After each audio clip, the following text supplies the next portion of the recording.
OneFM et One TV présentent la rubrique Émile Frey Genève Acacia. Émile Frey Genève Acacia, plus qu'un agent BMW et Mini. Bonsoir, bienvenue dans la rubrique Émile Frey Genève Acacia avec Carole comme tous les jeudis soirs. Bonsoir à tous, bonsoir Hervé. Et bonsoir Alexandre Farago, directeur d'Émile Frey Genève Acacia. Bonsoir à tous. Les chefs des ventes Opel, Citroën DS, BMW et Mini, David Rodriguez et David Stutz. Bonsoir à tous. Bonsoir. On va commencer d'ailleurs du côté de chez Swan ou chez BM? Chez BM, ce sera mieux comme ça, avec beaucoup de nouveautés à venir chez BMW d'ici la fin de l'année. Oui, parce qu'en fait, on est sur des périodes septembre-octobre où il y a les nouveautés de l'année 2022 qui vont arriver. On est toujours un peu excité de ces venues de voitures. Là, il y a quand même 2-3 gros modèles qui arrivent. Dans l'ordre, je dirais, du nouveau, mais plutôt restylé X3, X4, donc face avant, face arrière, qui a été modifié, donc tous les phares, les intérieurs ont été modifiés, les moteurs restent pareils, nouvelle couleur, nouvelle jante, nouvelle couleur intérieure, donc ça c'est, je dirais, dans le cycle normal de la vie d'un véhicule. Par contre, grosse nouveauté au mois d'octobre, plutôt début novembre, le iX40 et le iX50, qu'on a déjà parlé en début d'année, c'est électrique. Un SUV 100% électrique, ouais, avec une autonomie de plus de 550 km, qui se fera la taille d'un X6, X7 environ. Donc ça va être une grosse voiture. C'est les plus gros de la gamme. Exactement, ouais, plus gros. Donc qui pourra accueillir 5 personnes avec des options de folie. Donc vous allez plus voir aucun haut-parleur dans la voiture. Ça sera tout mis dans les sièges. C'est un concept assez incroyable. On a plus l'impression d'être dans un salon que d'être dans une voiture. Les bruits des clignotants seront des bruits bien spécifiques. L'accélération, pareil. Quand vous êtes mettre en mode sport, il y aura un volume qui sera différent. Parce que tous les bruits sont artificiels dans ces véhicules électriques. Exactement, tout à fait. Mais tout est fluide, il y aura un grand écran, ça fait assez zen quand on roule dans le genre de voiture-là. Donc on se réjouit de l'avoir en concession parce que déjà elle impose déjà sur les photos.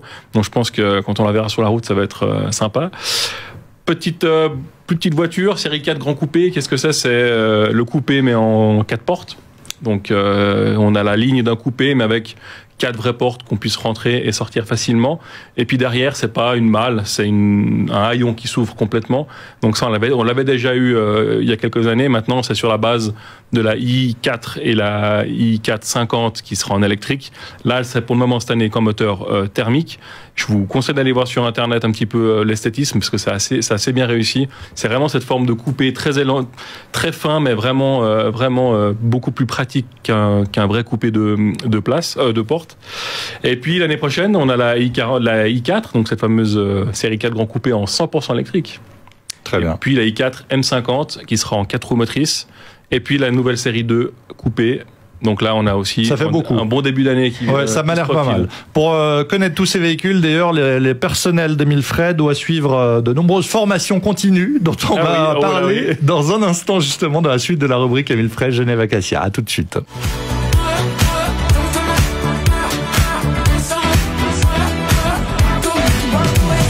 De retour dans la rubrique Émile Frey Genève Acacia. On va parler de formation des employés d'Émile Frey. Oui, parce qu'il est important justement d'envoyer vos employés régulièrement en formation. D'ailleurs, même les cadres, j'ai envie de dire, est-ce qu'ils y vont? Formation continue? Alors effectivement, nous on a des formations. Et Alex d'ailleurs, il nous a inscrit à des formations parce qu'il visiblement il n'a pas l'air content de nous, donc il s'est inscrit à des formations. Ils peuvent que s'améliorer. De management.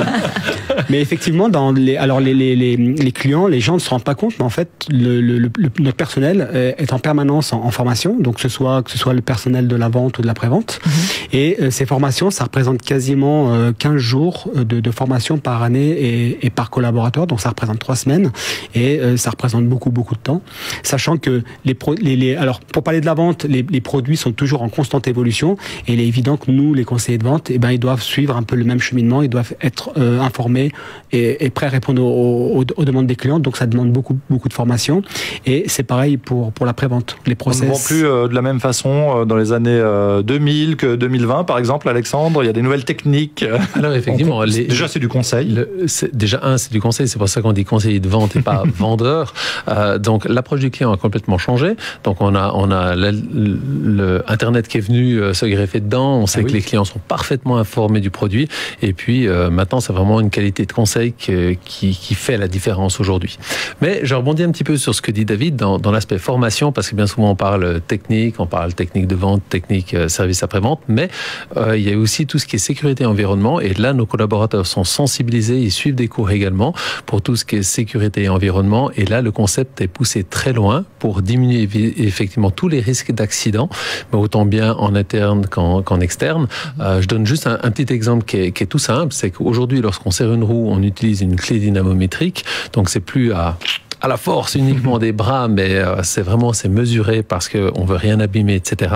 Et l'outil qui est utilisé, donc cette fameuse clé dynamométrique, est contrôlé en tout cas 2 fois par année, réétalonné le cas échéant, etc. Il y a des processus de rappel si une clé est défectueuse, à partir de quand elle est défectueuse, pour rappeler les clients, etc. Donc il y a toutes des procédures de sécurité qui doivent être remises à jour également pour les collaborateurs, ou si en cas d'incendie, quel type d'extincteur on va utiliser.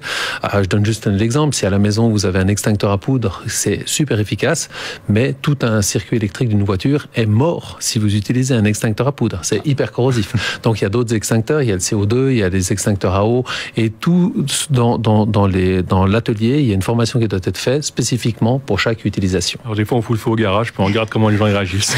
Ça perd un peu de son charme, c'est fini le tu me passes la clé de 12, elle est où? On pense aussi aux mécaniciens qui ont bossé des années sur des moteurs thermiques et qui passent clairement à l'électrique aussi.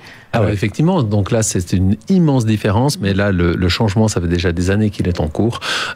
Et effectivement, l'électronique a été de plus en plus, et aujourd'hui on est sur du 100% électrique, donc il y a une évolution constante. Merci beaucoup messieurs, on vous souhaite une bonne soirée. Très belle soirée. Merci. Belle soirée. La chronique en vidéo sur le Facebook de OneFM et sur One TV. Salut Carole. Salut.